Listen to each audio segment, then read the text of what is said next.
दोस्तों, भक्ति सेवा और सच्चे मन से की गई प्रार्थना हमेशा फलदायी होती है। ईश्वर अपने भक्तों की सच्ची भक्ति को कभी भी निराश नहीं करते और उन्हें सुख शांति और समृद्धि का आशीर्वाद देते हैं। दोस्तों, आज हम जो भी फल भोग रहे हैं वो हमारा पिछले जन्म का कर्म है। यह फलकर्ता को भोगना ही पड़ता है। कर्मों का फल हमें अवश्य ही मिलता है। हमने जैसे भी कर्म किए होंगे हमें वैसा ही फल मिलेगा, लेकिन हम इस बात को समय पे समझ ही नहीं पाते। जब तक हमें इस बात का ज्ञान होता है कि हमने जो भी कर्म किए हैं उनका परिणाम क्या होगा, तब तक समय बहुत अधिक बीत चुका होता है। नमस्कार दोस्तों, बुद्धा मोटिवेशन चैनल में आपका स्वागत है। हम अपने जीवन में जैसे कर्म करते हैं उसका वैसा ही फल हमें इस जीवन में भोगना पड़ता है। प्रत्येक कर्म का कुछ न कुछ फल होता है। दोस्तों, आज हम आपको बताएंगे एक औरत और उसकी 3 बहुओं की कहानी जो अपने कर्मों के वजह से कुतिया बन गई। दोस्तों, आज की कहानी बहुत ही ज्ञानवर्धक है। मेरा आपसे निवेदन है कि कहानी को अंत तक जरूर सुने। एक छोटे से गांव में एक बूढ़ी माँ रहती थी। उसकी 3 बहुएं और 3 बेटे थे। बूढ़ी माँ बहुत धार्मिक थी और हर दिन अपना पूजा पाठ में समय बिताती थी।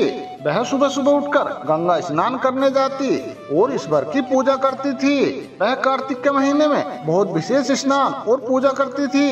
इस दौरान वह माखन मिश्री और दही मिश्री और तुलसी के पत्तों का भोग भगवान को चढ़ाती थी और प्रसाद अड़ोस पड़ोसियों में बांटती थी। गांव के लोग उसकी पूजा पाठ की बहुत इज्जत करते थे। बूढ़ी माँ का यह नियम था कि वह कार्तिक महीने के हर दिन गंगा स्नान करती और पूजा करती। कार्तिक पूर्णिमा के दिन वह विशेष प्रकार से पूजा के लिए जाती और भोग बनाकर अपने इष्ट देव को चढ़ाती थी।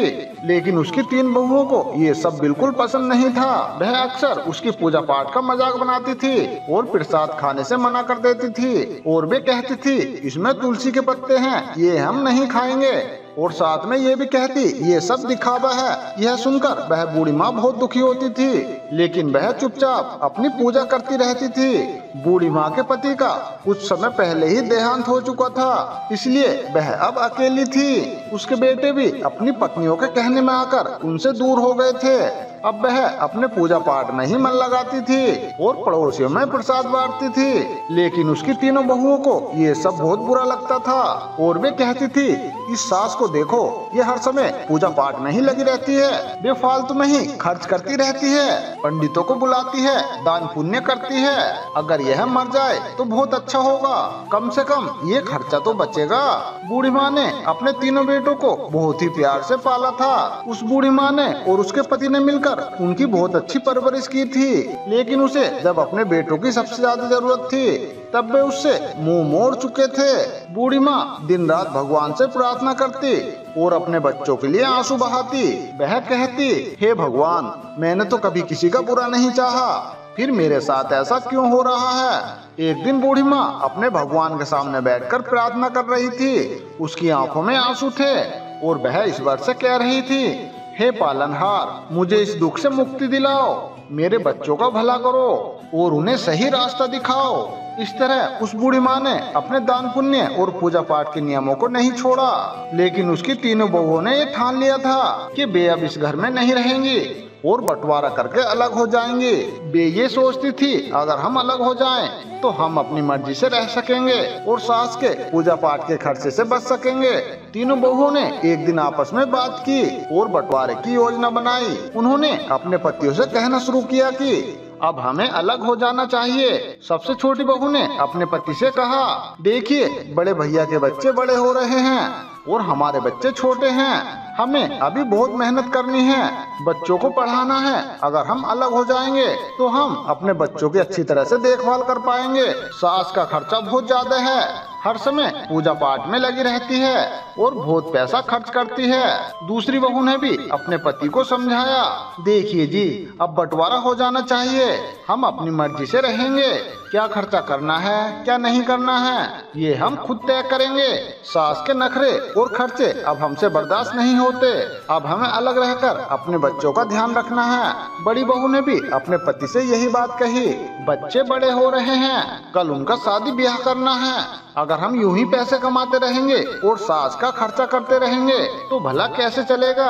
हमें हमारे बच्चों का भविष्य सुरक्षित करना है तो हमें अलग होना ही पड़ेगा। तीनों पत्नियों ने अपने अपने पति को समझा बुझाकर उनके मन में बंटवारे की बात डाल दी। तीनों भाई अब बंटवारे के लिए तैयार हो गए। गांव के बड़ों को बुलाया गया और घर का बंटवारा करने की बात हुई। तीनों बहुएं भी बंटवारे में हिस्सा लेने के लिए तैयार हो गई। गांव के बड़े लोगों ने उस घर का 4 हिस्सों में बंटवारा किया। 3 तो बेटों के लिए और 1 बूढ़ी माँ के लिए, और घर का सारा सामान भी 4 हिस्सों में बांट दिया गया। बूढ़ी माँ अब अकेली रह गई। पंचायत ने अपना फैसला सुनाया और वे चले गए। तीनों बहुओं ने अपना अपना सामान अपने अपने हिस्सों में रख लिया। बूढ़ी माँ के हिस्से में जो झोपड़ी थी वह उसमें रहने लगी। अब वह बूढ़ी माँ अकेली थी और अपने बेटों से निराश होकर भगवान से प्रार्थना करती रहती थी। वह रोज सुबह जल्दी उठकर गंगा स्नान करती और भगवान विष्णु और माता लक्ष्मी की पूजा करती। वह पहले की तरह ही भोग बनाकर भगवान को चढ़ाती और वह अड़ोस पड़ोस में प्रसाद बांटती। लेकिन अब वह बहुत अकेली हो गई थी। उसके तीनों बेटों ने उससे मुंह मोड़ लिया था और उसकी बहुओं ने उसे घर से बाहर कर दिया था। वह रोज भगवान से प्रार्थना करती, हे भगवान, मुझे इस दुख से छुटकारा दिलाओ, मेरे बच्चों का भला करो और उन्हें सही रास्ता दिखाओ। बूढ़ी माँ के पास जो थोड़ा बहुत आटा, दाल और चावल था वह उसी से काम चलाती। अब वह सोचती है कि मुझे अपनी जिंदगी इसी तरह से गुजारनी पड़ेगी। मेरे बच्चों ने तो मुझे छोड़ दिया है, लेकिन मैं इस बार की भक्ति नहीं छोड़ूंगी। उसकी भक्ति में कोई कमी नहीं आई। वह हर रोज तुलसी के पत्तों से इस बार की पूजा करती और पड़ोसियों को प्रसाद बांटती। एक दिन जब वह बूढ़ी माँ अपनी झोपड़ी में बैठी हुई रो रही थी, तभी एक वहाँ युवक आया। उसने दरवाजा खटखटाया। बूढ़ी माँ ने दरवाजा खोला तो उसने देखा कि एक 21-22 साल का हष्ट-पुष्ट लड़का उसके सामने खड़ा था। उसके चेहरे पर एक तेज झलक रहा था। उसने कहा, माँ जी, आपने मुझे पहचाना नहीं, लेकिन मैं आपके मायके से आया हूँ। मेरा नाम माधव है। मेरे पिताजी ने आपकी मदद करने के लिए भेजा है। बूढ़ी माँ ने आश्चर्य से पूछा, हे माधव, तुम मेरे मायके से आए हो? मैंने तो तुम्हें कभी पहले देखा नहीं। तब माधव ने मुस्कुराते हुए कहा, हाँ माँ जी, मैं आपके भाई का पोता हूँ। हमें खबर मिली है कि आपके बेटों ने आपको घर से निकाल दिया है, इसलिए मेरे पिताजी ने आपकी मदद करने के लिए भेजा है। बूढ़ी माँ की आंखों में आंसू आ गए। उसने माधव को अंदर बुलाया और उसे बैठने के लिए कहा। उसने पानी का गिलास और थोड़ा सा गुड़ दिया। माधव ने बड़े प्यार से गुड़ खाया और उस पानी को पिया। और माधव ने अपने थैले से कुछ दवाइयाँ, कपड़े और राशन निकाला और उसने कहा, हे माँ जी, ये सारा सामान मैं आपके लिए लाया हूँ। आप भूखी मत रहना, हम रोज आपको खाना भिजवाएंगे। बूढ़ी माँ ने माधव को आशीर्वाद दिया और कहा, अरे बेटा, तुम्हारा बहुत बहुत धन्यवाद। तुमने मेरे लिए जो किया है उसके लिए मैं भगवान से तुम्हारे सुख समृद्धि की प्रार्थना करूंगी। माधव ने बूढ़ी माँ से कहा, माँ जी, अब मैं चलता हूँ। फिर माधव ने विदा ली और वापस चला गया। बूढ़ी माँ काफी खुश थी और माँ जी ने अपने ईश्वर का धन्यवाद किया और सोचा, लगता है भगवान ने मेरी प्रार्थना सुन ली, अब मैं भूखी नहीं रहूंगी। अब बूढ़ी माँ को रोज खाना मिल जाता था। वह पहले की तरह ही भोग बनाकर भगवान को चढ़ाती और पड़ोसियों में प्रसाद बांटती थी। लेकिन उसकी तीनों बहुओं को यह देखकर बहुत जलन होती थी। वे सोचती थी, आखिर ये बुढ़िया इतना खाना कहाँ से ला रही है? इसके पास तो कोई कमाने वाला भी नहीं है, फिर ये इतनी तंदुरुस्त कैसे हो रही है? तीनों बहुएं बूढ़ी माँ की सेहत देखकर बहुत जलती थी। वे ये सोचती कि बुढ़िया को तो हमने इसलिए अलग किया था ताकि वह जल्द ही भूखी प्यासी मर जाए, लेकिन यह तो और ज्यादा तंदुरुस्त होती जा रही है। एक दिन बहुओं ने ये फैसला किया कि वह बूढ़ी माँ की झोपड़ी में जाकर पता लगाएंगे कि वहाँ क्या हो रहा है। अगले दिन जब बूढ़ी माँ गंगा स्नान के लिए गई हुई थी, तभी तीनों बहुएं उसकी झोपड़ी में घुस गयी। वहाँ उन्होंने देखा कि झोपड़ी में दाल, चावल, आटे, मसाले, सूखे मेवे और कई तरह का अच्छा खाना रखा हुआ है। बहुएं हैरान रह गई। वे आपस में बातें करने लगी कि यह बुढ़िया इतनी चालाक निकली। हमें लगता था कि यह भूखी प्यासी मर रही है, लेकिन यहाँ तो हर चीज का भंडार है। बड़ी बहू ने कहा, इसने जरूर हमारे घर से चोरी करके ये सब जमा किया है। हम तो काम में लगी रहती थी और ये चोरी चोरी अपना घर भरती रही। अब इस बुढ़िया को सबक सिखाना होगा। बड़ी बहू ने कहा, हाँ हाँ, हमें इसे मजा चखाना चाहिए। देखते हैं इसने यहाँ क्या क्या जमा किया है। छोटी बहू ने भी सहमति जताई। हाँ तुमने सही कहा, हमें इसके खिलाफ कुछ करना होगा। तीनों बहुएं झोली भर भर कर वहाँ से सामान अपने घर ले जाने लगी। जैसे ही उन्होंने खाने का सामान उठाया, उन्होंने देखा कि उसमें तुलसी के पत्ते हैं। गुस्से में आकर उन्होंने तुलसी के पत्ते नाली में फेंक दिए। वे और भी क्रोधित हो गई और सामान उठाकर बाहर जाने लगी। तभी एक अजीब घटना घटी। तीनों बहुओं ने देखा कि उनके हाथ पैर कुत्ते के पंजों में बदलने लगे हैं। वे डर गई और चिल्लाने लगी, लेकिन कोई भी उनकी मदद नहीं कर पाया। कुछ ही पल में तीनों बहुएं कुतिया बन गई। गांव में हड़कंप मच गया।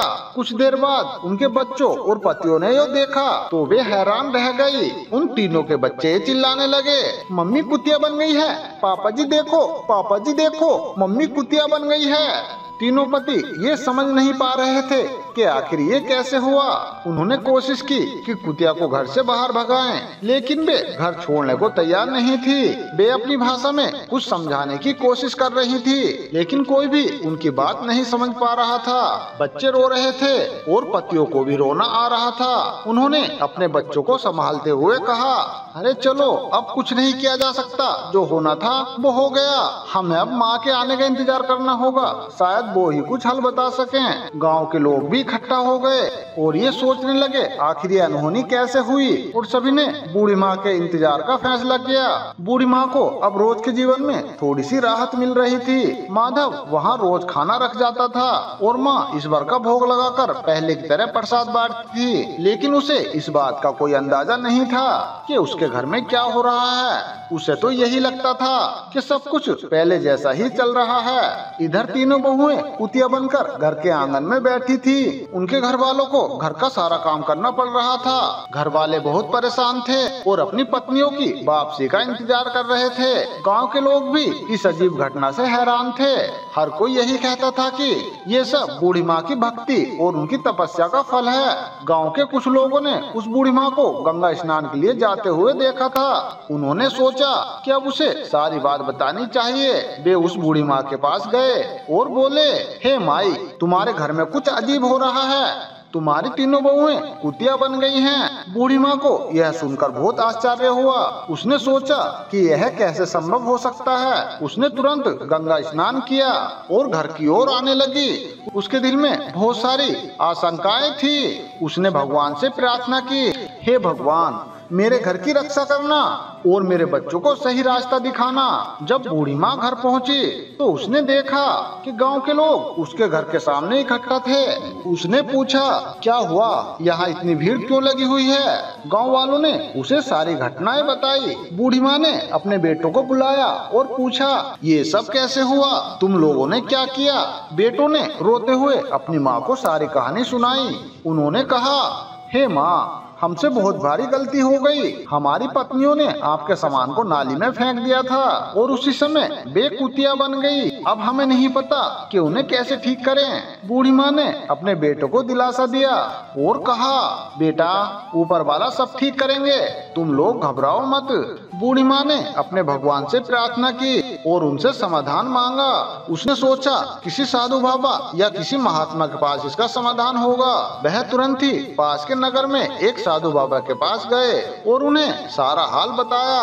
साधु बाबा ने ध्यान से सारी बातें सुनी और कहा, यह सब तुम्हारी भक्ति और तपस्या का फल है, लेकिन चिंता मत करो, इसका उपाय भी है। बूढ़ी माँ ने पूछा, हे बाबा, कृपया मुझे उपाय बताएं, मैं अपने बच्चों को इस हालत में नहीं देख सकती। साधु बाबा ने कहा, तुम्हें कार्तिक महीने में विशेष पूजा करनी होगी। तुम्हारे स्नान के पानी से तुम्हारी बहुओं को नहलाना होगा और ब्राह्मणों को भोजन कराकर उनके झूठे भोजन को बहुओं को खिलाना होगा। इससे वह अपने असली रूप में वापस आ जाएंगे। उस बूढ़ी माँ ने साधु बाबा को धन्यवाद दिया और अपने घर जाकर अपने बेटों को यह उपाय बताया। बेटों ने कहा, हे माँ, हम तुम्हारी हर बात मानेंगे, हम इस उपाय को जरूर पूरा करेंगे। बूढ़ी माँ ने कार्तिक महीने की विशेष पूजा की तैयारी की। उसके तीनों बेटे और गाँव वाले भी इस पूजा में मदद करने लगे। बेटों ने मिलकर पूजा का सारा सामान इकट्ठा किया और भगवान के लिए भोग बनाने की व्यवस्था की। हर सुबह बूढ़ी माँ गंगा स्नान के लिए जाती और स्नान के पानी को इकट्ठा करती। उसके बाद वह भगवान की पूजा करती और फिर अपने पड़ोसियों को प्रसाद बांटती। इस बीच वह तीनों कुतिये अपने घर के आंगन में बैठी रहती। उनके पतियों को घर का सारा काम करना पड़ता था। बच्चों को अपनी माताओं की बहुत याद आती थी। अक्सर वे रोते हुए अपनी दादी से कहते थे, दादी माँ कब ठीक होंगी, हमें हमारी माँ वापस चाहिए। बूढ़ी माँ बच्चों को दिलासा देती और कहती, बेटा भगवान सब ठीक करेंगे, तुम लोग धैर्य रखो और प्रार्थना करो। बच्चों को शांत करने के लिए वह उन्हें कहानियाँ सुनाती और उनके साथ समय बिताती थी। बूढ़ी माँ ने पूजा के लिए 5 ब्राह्मणों को बुलाया। बेटों ने भी अपनी अपनी ओर से 5-5 ब्राह्मणों को बुलाया। इस प्रकार कुल 21 ब्राह्मणों को बुलाया गया। ब्राह्मणों के लिए विशेष भोग तैयार किया गया। फिर कार्तिक पूर्णिमा का दिन आया और बूढ़ी माँ ने अपने बेटों की मदद से उन ब्राह्मणों के भोज की तैयारी की। सुबह सुबह सभी ब्राह्मणों को आमंत्रित किया गया और उन्हें विशेष पकवान बनाकर खिलाया गया। ब्राह्मणों को भोजन कराने के बाद बूढ़ी माँ ने सभी ब्राह्मणों के पैर छुए और भगवान से प्रार्थना की, हे भगवान मेरी बहुओं को उनके पूर्व रूप में वापस लाओ। मेरे कार्तिक स्नान और पूजा का फल उन्हें मिले। ब्राह्मणों ने खुश होकर भोजन किया और बूढ़ी माँ को आशीर्वाद दिया और उन्होंने कहा, माई आपकी पूजा और तपस्या सफल होगी, इस बार आपकी प्रार्थना अवश्य ही सुनेंगे। ब्राह्मण भोजन के बाद बूढ़ी माँ ने तीनों बहुओं को बुलाया। तीनों कुतिये ब्राह्मण के झूठे भोज को बहुत ही प्यार से खाने लगी। बूढ़ी माँ ने उनके ऊपर गंगा जल छिड़का और उन्हें स्नान के पानी से नहलाया। जैसे ही स्नान का पानी और गंगा जल बहुओं के ऊपर छिड़का गया, फिर एक चमत्कार हुआ। धीरे धीरे तीनों बहुएं अपने असली रूप में वापस आने लगी। उनके चेहरे पर पश्चाताप के आंसू थे और वह अपनी सास के पैरों में गिरकर रोने लगी। तीनों बहुएं कहने लगी, माँ हमें माफ कर दो, हमने तुम्हारे साथ बहुत बुरा किया, हमें हमारे कर्मों की सजा मिल गई। अब हम तुम्हें कभी भी कोई कष्ट नहीं देंगे और हमेशा तुम्हारी सेवा करेंगे। बूढ़ी माँ ने उन्हें गले लगाया और कहा, बेटा भगवान ने तुम्हें माफ कर दिया है, अब तुम लोग सच्चे दिल से भगवान की भक्ति करो और अपने कर्मों को सुधारो। तीनों बहुओं ने अपनी सास से वायदा किया कि वे हर साल कार्तिक स्नान और पूजा करेंगी और कभी भी बूढ़ी माँ का अपमान नहीं करेंगी।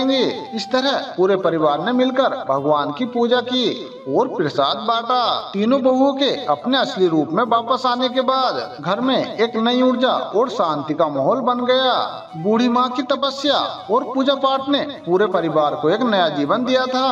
अब सभी लोग मिलकर भगवान जी की पूजा करते और कार्तिक स्नान के महत्व को समझाते थे। बूढ़ी माँ ने अपने बेटों और बहुओं को सिखाया कि भक्ति और सेवा का महत्व क्या होता है। उसने कहा, देखो बेटा भगवान की पूजा और आराधना करने से हमें सुख और शांति मिलती है। हमें हमेशा ही सच्चे दिल से भक्ति करनी चाहिए और दूसरों की मदद करनी चाहिए। बड़ी बहू ने कहा, माँ अब हम समझ गए हैं कि भगवान की पूजा का क्या महत्व होता है। हम हर साल कार्तिक स्नान करेंगे और भक्ति का जीवन जिएंगे। बड़ी बहू ने फिर अपनी माँ से कहा, माँ हमें माफ कर दो, हमने तुम्हारे साथ बहुत बुरा किया। अब हम तुम्हारी सेवा करेंगे और तुम्हारे साथ मिलकर भगवान की पूजा करेंगे।